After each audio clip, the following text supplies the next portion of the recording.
Right, very welcome to this new episode of to 7,000 Islands, and today we're gonna talk about cars in the Philippines. We have two cars here in the Philippines for the business. We don't have a private car yet, and we had some interesting experience of getting them repaired and fixed, and what we learned from it we're gonna talk here in this video. My name is Eric. We have a little hotel here with my wife and I and the family of my wife, and let's get into the video.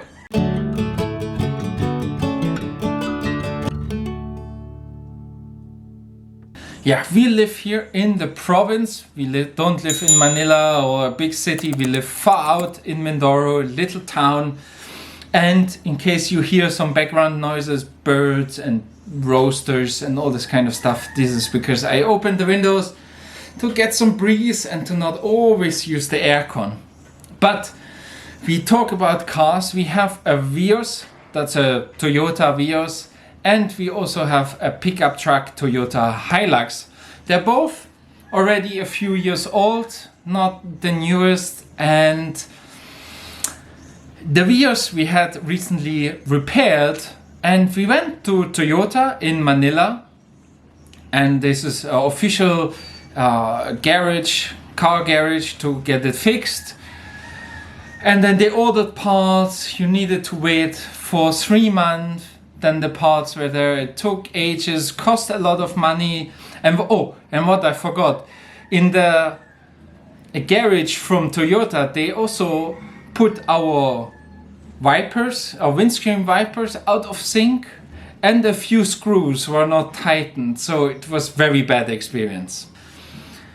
Then we drove it back home. On the way it broke down, which is not great. So we called Toyota, and then they said a crazy amount of money for picking it up and getting it fixed again, so towing it and then fixing it again. So we said, like, well, you know, that can't be it.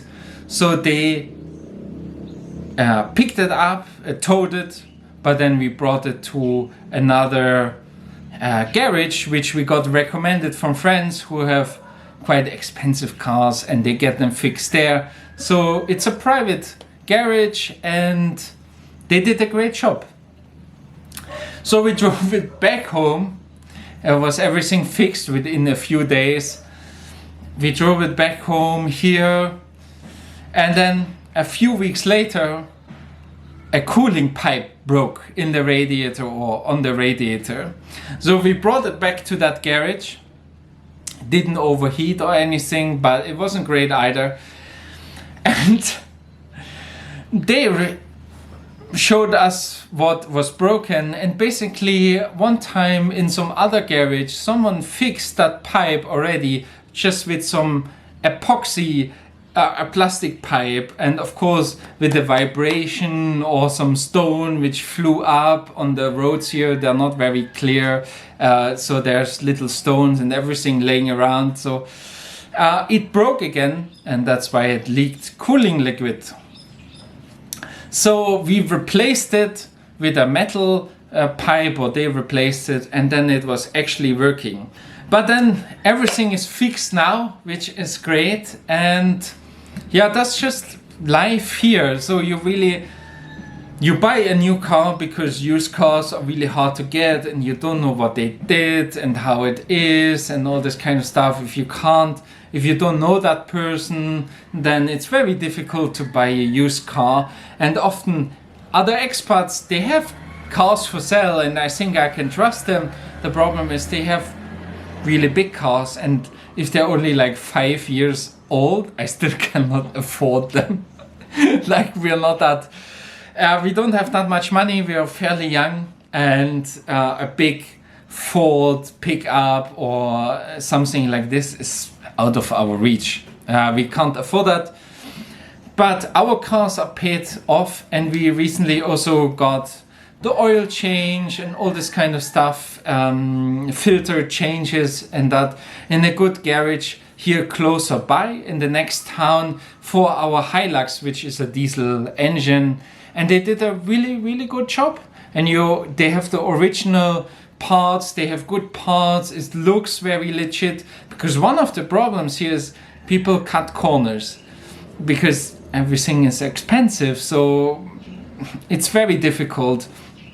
And so in some of the shops, there's always the warning, you know, on the internet from some of the big brands, like don't buy fake stuff only from traders who have the license from us, because oil filters, for example, get faked and then you just get an empty tin with nothing inside. So it takes a while to find the right place where you can get your car fixed and try to find the right people. So it's good when you can build up those connections where you can trust people here. And yeah, we found it now. It took a year to figure those things out. I know some expats which have car garages, but they're not close by for us. But as a whole, it's sadly a bit of a tricky situation, and it's very sad that you cannot bring used cars easily into the country because the taxes are so high. That would be a really great thing, or buy a cheap used car in good quality in Germany, and then I bring it here and I can fix it up here much cheaper as well. But yeah, and the other thing is you need to know your stuff. I didn't know much about cars before.